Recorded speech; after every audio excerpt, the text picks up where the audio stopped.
அன்பார்ந்த இணையதள நேயர்களை www.qcrc.in என்ற இணையதளத்திற்காக நியூஸ் தமிழ் செய்தி அறிக்கையில் உங்களை சந்திப்பதில் பெருமகிழ்ச்சி அடைகிறோம். இன்று 2 நவம்பர் 2008க்கான செய்தி அறிக்கையை இப்பொழுது பார்க்கலாம். இலங்கை தமிழர்களுக்காக வசூலிக்கப்படும் நிதி நிவாரண உதவிகளை விடுதலை புலிகளின் கைகளுக்கு சென்றுவிட அபாயம் இருப்பதாக அதிமுக பொதுச் செயலாளர் செல்வி ஜெயலலிதா தெரிவித்திருக்கிறார்.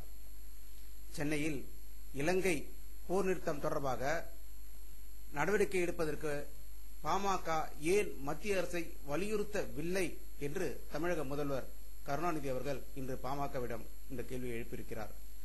நாங்கள் மத்திய அரசை வலியுறுத்தியது போல் ஏன் பாமகவும் ஈடுபடவில்லை என்ற ஒரு கேள்வியை அவர் இன்று சென்னையில் நிருபர்களிடம் கூறியதாக செய்திகள் வந்து கொண்டிருக்கின்றன. பாபநாசம் அருகே இலங்கை அதிபர் ராஜபக்சேவின் தங்கை கணவர் திரு நடேசன் பாபநாசம் அருகே உள்ள அகஸ்தியர் மலையில் தமிழர்களுக்கு எதிராக அவர் பூஜை செய்ததாக தகவல் பரவியதால் அங்கு பரபரப்பு ஏற்பட்டுக் கொண்டிருப்பதாக அங்கிருந்து வரும் தகவல்கள் கூறுகின்றன. அசாம் மாநிலத்தில் தொடர்ந்து ஏற்பட்ட தொடர் வெடிகுண்டிருப்பில் சந்தேகப்படும்படியாக 4 பேரை காவல்துறையினர் கைது செய்திருப்பதாக அங்கிருந்து வரும் செய்திகள் கூறுகின்றன. சென்னையில் தமிழ் மக்கள் மற்றும் சினிமா நடிகர்களிடம் திரட்டிய நிதிகள் அனைத்தையும் சிங்கள அரசிடம் கொடுக்கக்கூடாது என்று நடிகர் சங்க தலைவர் சரத்குமார் அவர்கள் இன்று தமிழக அரசை ஒரு அறிக்கையாக கொடுத்திருப்பதாக தகவல்கள் வந்து கொண்டிருக்கின்றன. ஒகேனக்கல் கூட்டு குடிநீர் திட்டம் குறிப்பிட்ட கால அட்டவணையில் உறுதியாக நிறைவேற்றப்படும் என்று உள்ளாட்சித்துறை அமைச்சர் மு.க.ஸ்டாலின் அவர்கள் இன்று தெரிவித்திருக்கிறார்கள். மேற்குவங்க மாநிலத்தின் அதன் மேற்குவங்க முதல்வரை குறிவைத்து கன்னிவெடி தாக்குதல் நடத்திருந்த சம்பவத்தில் 6 போலீசார் காயமடைந்ததாக கல்கட்டாவில் இருந்து வரும் செய்திகள் கூறுகின்றன.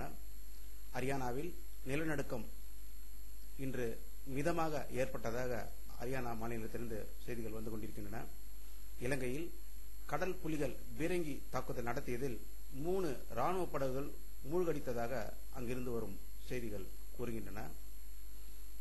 டெல்லியில் நடந்த 3வது டெஸ்டில் இந்தியா 613 டிக்ளேர், ஆஸ்திரேலியா 205 டிக்ளேர் என்ற ஆடிய ஆட்டத்தில் இறுதியில் ஆட்டம் டிராவில் முடிந்ததாக செய்திகள் வந்து கொண்டிருக்கின்றன.